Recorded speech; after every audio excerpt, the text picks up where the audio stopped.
Well, here we are today on Rare Classic Cars, and today we're not going to talk about a rare or classic car, but I thought I would just talk a little bit about this new Silverado that I just procured. I leased it, and I normally lease my vehicles that are not classics, and I'm not going to get into a debate of whether Chevy is better, Ford is better, Ram, Toyota, you pick it. Pretty much all the automakers make really good pickups. I just happen to buy GM vehicles when I'm buying new because, well, GM employed me for a number of years and they treated me well. I had a good experience, and so I'm loyal to them.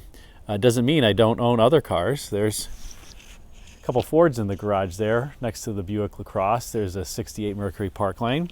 But I wanted to discuss a little bit more about this Silverado because it has the Turbomax engine. And yes, this is a 4-cylinder pickup truck. This is the second one I've had. I've had 3 Silverados in the last 10 years. This is the second one with a 4-cylinder. Actually, I've had 4 Silverados in the last 10 years, but 2 now with this 2.7-liter 4-cylinder engine.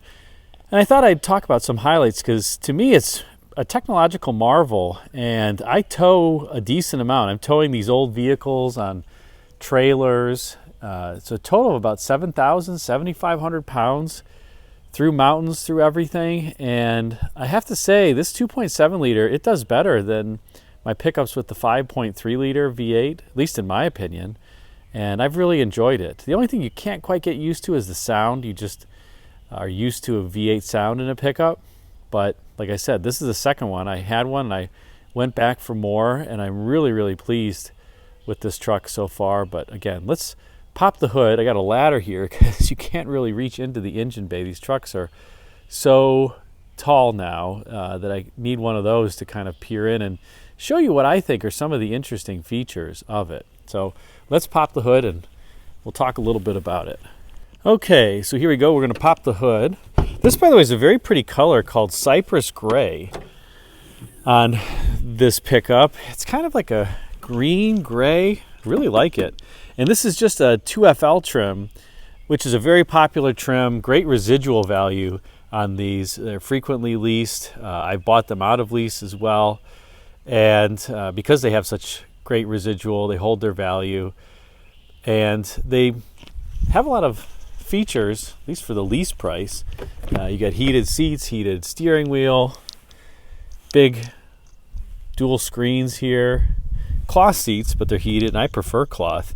And by the way, a big bench seat that is extra comfortable. This is just the middle portion of the bench. And if the seatbelt buckle is annoying you, that buzzer that they all have, you want to move your car around, well, there you go. Make it easy on yourself. I hate that thing beeping while I'm just trying to move it out of the driveway sometimes. I know why they do it for safety, but sometimes it's a little annoying. But let's talk about the engine here, this 2.7 liter 4-cylinder. This makes 310 horsepower and 430 pound-feet of torque now. When I got my 2021 Silverado, this engine made the same horsepower, but I believe it was 348 pound-feet of torque. So it's gone from 348 pound-feet of torque to 430. And that was because the durability tests on this engine just proved that it was so strong it could withstand that incremental torque rating, and the field, the warranty rates in the field were so low that they decided to do that. So overall, it's a good engine. Before I get into that, though, I will point out an interesting detail. This car has this kind of funny, it's a little too flexible lever here to open the hood, which is fine. It's no issue. It just makes me chuckle because GM had a standard for the longest time where they would never do this. They would have a second cable that would run here to the hood release. And that was, I thought, seemingly too costly as the finance person. Why would you do that? And the cable's going to bind, it's kind of right here in the front where all the elements are going to get to it. So now they've gone to the cheaper solution, which actually I think is better, but for the fact that this little lever feels a little flimsy. In any case, I thought I'd point out because every GM vehicle kind of had that secondary cable. There's always, obviously, the cable that goes into the cab. There was always a second cable that would go to this release on a lot of GM vehicles. That's now gone. In any event, I digress. So what's so cool about this 2.7 liter 4-cylinder? Yes, I said what's cool about a 2.7 liter 4-cylinder pickup. Well, first of all, it's quite advanced. And let me get up here on my ladder to peer in here a little bit better. So it's turbocharged, and the turbocharger is under that heat shield there. And it's called a dual volute turbocharger. And what they do is they pair the end cylinders here and the middle cylinders together. So there's two different areas where the exhaust comes out and then spools up the turbocharger. And that helps it spool up faster. It basically has a continuous pulse of exhaust air that is helping it spin up and spool up quickly and helps this vehicle have little turbo lag. And that's also helped by the fact that this four-cylinder engine is a large four-cylinder. So the cylinders are relatively large, and so each firing of the cylinder accompanied after that by obviously it pushing the exhaust gas out is quite powerful, more powerful than if a cylinder fired on a smaller displacement engine, like if this were an inline six. So that really helps the turbocharger spool up quickly, both of those technologies. Now, another thing this car has is an integral exhaust manifold into the cylinder head. It's right there. It's part of the cylinder head.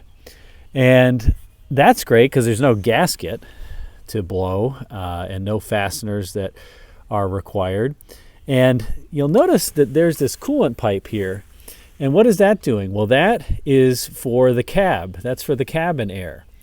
And I should say for the heater core. And so this is at the hottest point of the cooling system. It's right next to the exhaust manifold. So another great thing about vehicles with this engine is that when you start them up, like today's about a 50-degree day here.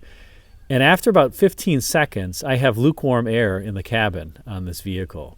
Now, I don't know, some engines don't reject enough heat, and automakers are supplementing the heater cores with electric kind of toaster grids to help them warm up faster. I don't know if this vehicle has that or not, but I will say it has nearly instant heat, which is wonderful. And part of it is definitely facilitated by the fact that the coolant's coming off there, going into the heater core at the hottest part of the engine. Now, turbochargers for a lot of the vehicles we loved did not have good reputations in the 80s, and that was because they were often oil-cooled, and they had an issue where if you were driving hard and then you came to a stop and shut the vehicle off, well, the oil is no longer circulating through the turbo, and then you burn the bearing out and have issues there. This turbo is not only fed oil from the oil filter housing, and it actually, one of the great things about it, can't quite see it, I don't think, but the oil filter is down in this area, and I'll try to put a picture in the inset. Basically, the first place where the oil comes off of, it comes right off of the filter and into the turbo, because turbos like clean, cool oil. And so the oil is circulating through the turbo first. It's not going around the engine and then coming back through the turbo and back into the filter. It goes right out of the filter into the turbo. So that's a great design. And this turbo is also liquid cooled, so it's cooled by antifreeze. And most vehicles or trucks historically had kind of your standard water pump that was driven off of the crankshaft, and then it would suck air in through the radiator. Sometimes you'd have a declutching fan. Well, here now, down there, you have there the electric water pump. Yes, this engine has an electric water pump. And that's got quite a few benefits. One benefit is for auto start-stop technology, which I admittedly don't like, you don't have to restart the engine in cold weather. You can just have the coolant pump running with the engine off so that the heater core keeps getting hot coolant through it. But also, this helps the engine in a number of respects. Imagine, for example, that you are towing a load uphill and you really have this engine working. It's operating at relatively high RPM or under stress, and then you come to a stop at a stoplight. Well, with an engine fan, if you had one that was driven off the crank, the fan's going to slow down. Well, the engine may still need to be cooled appropriately, so you have to have an oversized cooling system to really accommodate that, and that could be problematic. Here, the engine can slow down and the water pump can speed up. In fact, that's what this engine is programmed to do, and the water pump is programmed to do in such a scenario. Also, on startup, in some circumstances, you can have the water pump basically set not to even run at all, so that the engine heats up more quickly. And in select settings, when it's very cold out, I think General Motors, when I've done some research on this, they actually have the water pump set to pump coolant around pretty fast on startup when it's very cold, so the heater core gets more coolant. So you can do a lot with an electric water pump. And I have to admit, I was not a great fan of these electric water pumps for many years. They were known to fail on a lot of different vehicles. I mean, electricity and coolant, is just something that doesn't normally mix. But they've gotten to the point where they're quite reliable, and I think it really helps this engine for the reasons that I mentioned. Now, we also have in this engine some vehicles now, as if you watch one of my other videos, you'll know that they have belt-driven camshafts or belt-driven oil pumps. You don't have any of that here on this 2.7 liter four-cylinder. It's all chain-driven. And that, to me, is the most robust and reliable solution, and one of the reasons why I really like this engine. It has that chain-driven cam. It doesn't have a wet belt in particular that a lot of automakers are using now. In fact, even domestic or foreign are using those wet belts. It's not to say that it's a bad technology. I just prefer this, and that's a personal preference. But this engine just has chains, and I think that adds to the durability. It also has a stout forged bottom end that allows it to operate, I would say, under extreme stress. And the cylinder liners, this is an aluminum engine, aluminum block, aluminum head, but the cylinder liners are not aluminum. They are iron, and it's a cast-in-place iron liner that's spun cast. So it's got a very high-quality spun cast liner that the piston is riding up and down in, and that, again, just provides it with more durability. Now, what don't I like about this engine? I should also point out that for tune-ups it's easy because there's only 4 spark plugs. You don't have 8. And there's plenty of room in here. I've changed the plugs on engines like this before. The back ones are a little bit harder, but they're not too bad on this engine overall. Now, what don't I like? Well, as I mentioned, the sound. 4 cylinders don't always make the best noises, unless, plug your ears for those who don't want to hear this, unless you drove a Honda, I would say in the 80s, which I love Honda 80s era 4 cylinders. Oh my gosh, they are stellar. Or Honda motorcycle 4-cylinder engines. But this one just doesn't sound all that great. Very smooth, but you're just used to a V8 sounding engine, and, well, doesn't have that noise. And I would say on this, the fuel economy isn't quite as good as I would expect. It's not bad, but it depends on how you drive. If you're somebody who's driving with a pretty heavy foot and the turbo is spooled up most of the time, you're not going to get that much better mileage than a V8 with this in the real world. And sometimes I got a little bit of a lead foot, but this engine moves this pickup very, very well. The 310 horsepower, 430 pound-feet of torque. It's actually more torque than many V8s. And I think these pickups will do 0 to 60 in the mid 6 seconds or so. Pretty impressive for a 4-cylinder engine. Now, humorously, this is also the engine that is employed in the Cadillac CT4 V-Sport. So it's in a pickup, and it's also in, I'll call it a sporty car. Not necessarily a sports car, but a sporty car. And like I said, this is my second one that I've had. The first was a 2021 Silverado, and I was very pleased with it. It drives great. It's very responsive. The throttle response is excellent. And if you're looking for a pickup, I would just say don't necessarily shy away from this.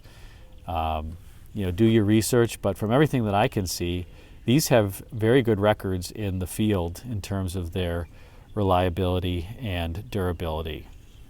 So I hope that gives you a little bit of insights into this interesting, let's call it, 4-cylinder pickup.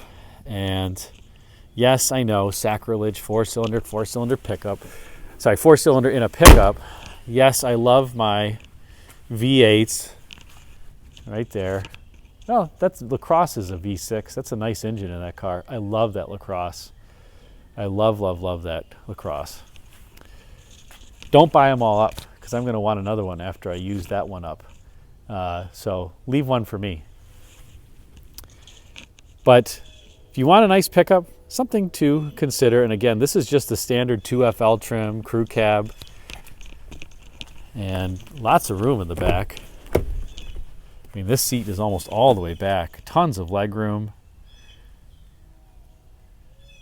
Comfortable ride. These do still have leaf springs in the rear, but I find they're good riding pickups and very durable.